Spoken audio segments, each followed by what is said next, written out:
सभी व्यूअर्स को मेरा नमस्कार। आज का हमारा विषय है एकाधिकारी शक्ति। सबसे पहले हम पढ़ेंगे कि एकाधिकारी शक्ति होता क्या है। एकाधिकारी शक्ति नियंत्रण की उस मात्रा को प्रदर्शित करता है। इंग्लिश में कहते हैं इसे मोनोपोली पावर। Monopoly power.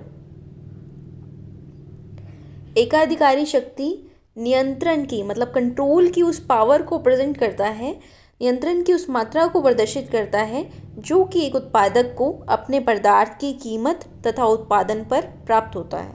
एक उत्पादक को अपने पदार्थ की कीमत और उत्पादन पर जो प्राप्त होता है उसे क्या कहते हैं? एकाधिकारी शक्ति। सिंपल लैंग्वेज में अगर मैं कहूँ तो एकाधिकारी शक्ति का मतलब होता है कि एक उत्पादक अपनी प्राइस, अपने जो प्रोडक्ट हैं उसकी प्राइस पर और आउटपुट पर कितना कंट्रोल रख सकता है, उसकी कीमत पर और उत्पादन पर कितना वो नियंत्रण स्थापित कर सकता है, उसे कहेंगे एकाधिकारी शक्ति। इंग्लिश में कहेंगे मोनोपोली पावर। नेक्स्ट कंसेप्ट है कि मेजरमेंट ऑफ मोनोपोली पावर। एकाधिकारी शक्ति के मापक क्या है? एकाधिकारी शक्ति को 3 तरह से मापा जा सकता है। पहला है मांग की लोच, elasticity of demand. Elasticity of demand पर मैंने एक वीडियो बनाई है, उसमें आप देख सकते हैं कि इलास्टिसिटी ऑफ डिमांड होता क्या है। Elasticity of demand. दूसरा है लर्नर सूचकांक, लर्नर इंडेक्स। और तीसरा है मांग की तिरछी लोच, cross price elasticity of demand. ठीक है, तो एकाधिकारी शक्ति की 3 मापक हैं। पहला मांग की लोच, दूसरा लर्नर सूचकांक और तीसरा मांग की तिरछी लोच। हम एक एक करके इन तीनों मेजरमेंट के बारे में पढ़ेंगे और ये समझेंगे कि एकाधिकारी शक्ति को किस प्रकार प्रभावित करते हैं। मांग की लोच, ये कंसेप्ट जो है ये श्रीमती जॉन रॉबिन्सन के द्वारा दिया गया है। मांग की लोच, इलास्टिसिटी ऑफ डिमांड का जो कंसेप्ट है वो श्रीमती जॉन रॉबिन्सन के द्वारा दिया गया है। उनके अनुसार एकाधिकारी शक्ति तथा मांग की लोच में विपरीत संबंध पाया जाता है। उनके अनुसार जो मोनोपोली पावर होती है और इलास्टिसिटी ऑफ डिमांड होती है उनमें अपोजिट रिलेशन पाया जाता है। इनके अनुसार मांग की लोच जितनी अधिक होगी एकाधिकारी शक्ति उतनी ही कम होगी। जितनी मांग की लोच अधिक होगी उतना ही एकाधिकारी शक्ति कम होगी। एक विक्रेता का अपने पदार्थ की मात्रा पर व कीमत पर कितना नियंत्रण है ये उसकी इलास्टिसिटी ऑफ डिमांड पर डिपेंड करता है। इसका मतलब है कि इन दोनों में क्या रिलेशन है? अपोजिट रिलेशन है। अगर इलास्टिसिटी ज़्यादा है तो जो मोनोपोली पावर है वो कम होगी और इलास्टिसिटी कम है तो मोनोपोली पावर ज़्यादा होगी। अतः डाउनवर्ड स्लोपिंग एआर की लोच जितनी अधिक होगी मोनोपोली की पावर उतनी ही कम होगी। इस प्रकार हम कह सकते हैं इन दोनों में क्या रिलेशन है? अपोजिट रिलेशन है। यहाँ पर एक शॉर्ट में बताया गया है एकाधिकारी शक्ति की कोटि इक्वल्स टू 1/E, 1 कीमत सापेक्षता। नेक्स्ट है लर्नर सूचकांक। ये भी बहुत इंपॉर्टेंट है। कई बार नेट के एग्जाम में क्वेश्चन आता है कि degree of monopoly power learner सूचकांक के माध्यम से कैसे ज्ञात कर सकते हैं। तो एकाधिकारी शक्ति की मात्रा लर्नर सूचकांक के माध्यम से ज्ञात करने के लिए एक फॉर्मूला है AR minus MC upon AR।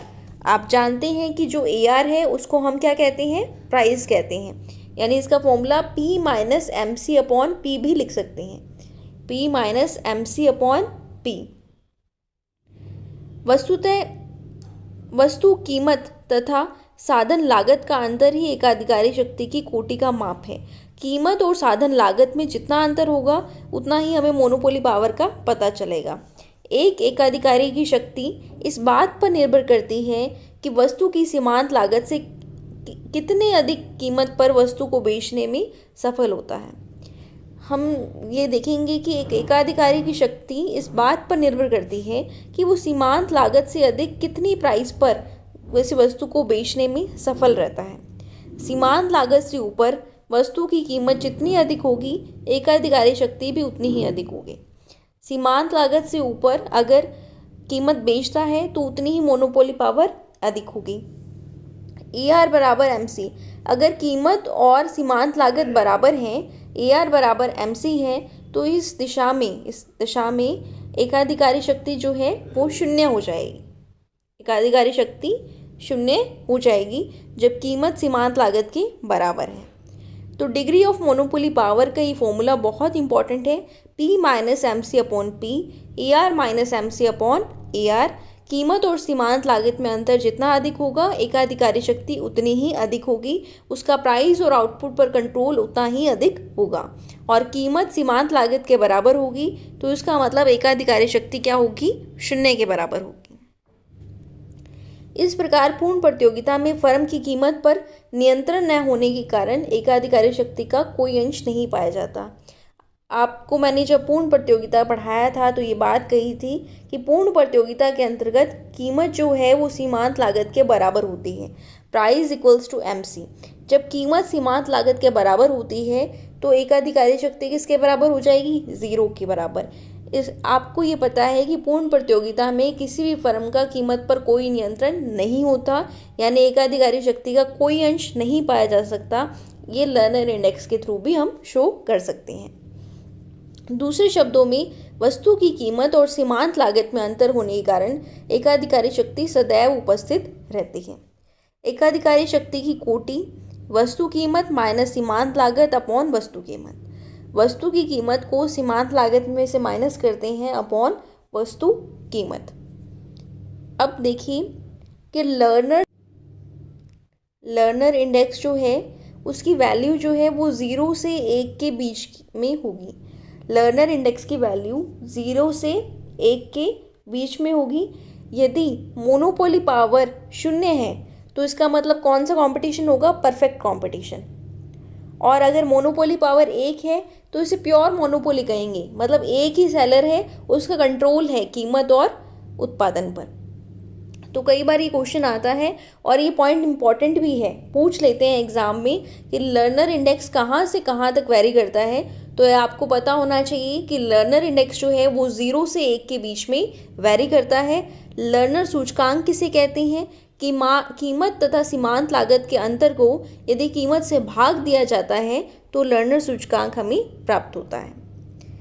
संक्षेप में ये कह सकते हैं कि कीमत और सीमांत लागत में अंतर जितना अधिक होगा, डिग्री ऑफ मोनोपोली पावर उतनी ही अधिक होगी।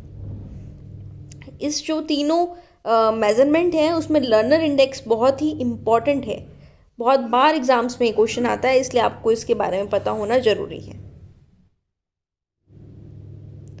प्रोफेसर ट्रिफिन ने एकाधिकारी शक्ति की कोटि की मांग की आड़ी लोच के अर्थ में स्पष्ट किया है। देखिए, पहला जो माप था वो था इलास्टिसिटी ऑफ डिमांड, दूसरा था लर्नर इंडेक्स और तीसरा था मांग की आड़ी लोच, क्रॉस इलास्टिसिटी ऑफ डिमांड। ये जो कंसेप्ट है ये दिया है प्रोफेसर ट्रिफिन ने। तीसरा कंसेप्ट कौन सा है, क्रॉस इलास्टिसिटी ऑफ डिमांड।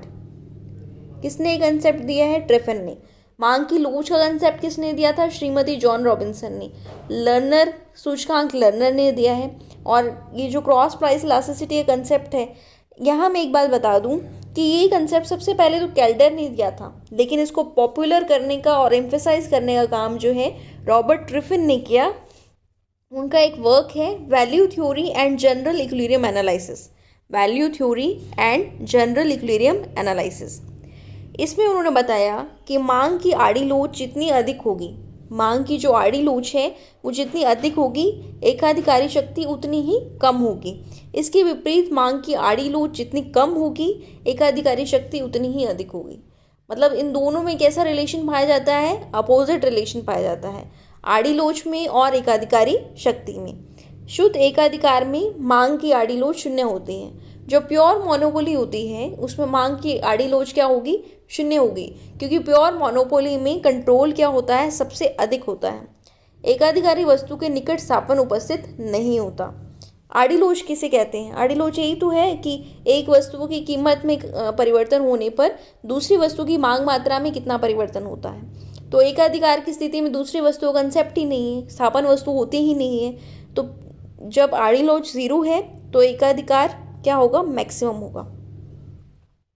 ऐसी दिशा में प्रोफेसर ट्रिफिन के अनुसार एकाधिकारी शक्ति अधिकतम होती है।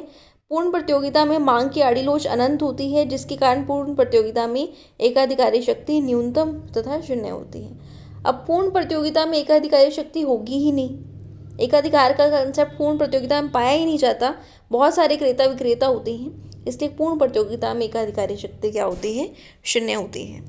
ये टॉपिक बहुत ही छोटा और बहुत ही अच्छा टॉपिक है, बहुत बार एग्जाम्स में क्वेश्चन आते हैं, तो ये आप ध्यान से पढ़िए, कोई प्रॉब्लम हो तो आप पूछ सकते हैं। 3 मापक हैं इसके, पहला मांग की लोच, दूसरा लर्नर इंडेक्स और तीसरा मांग की आड़ी लोच। धन्यवाद।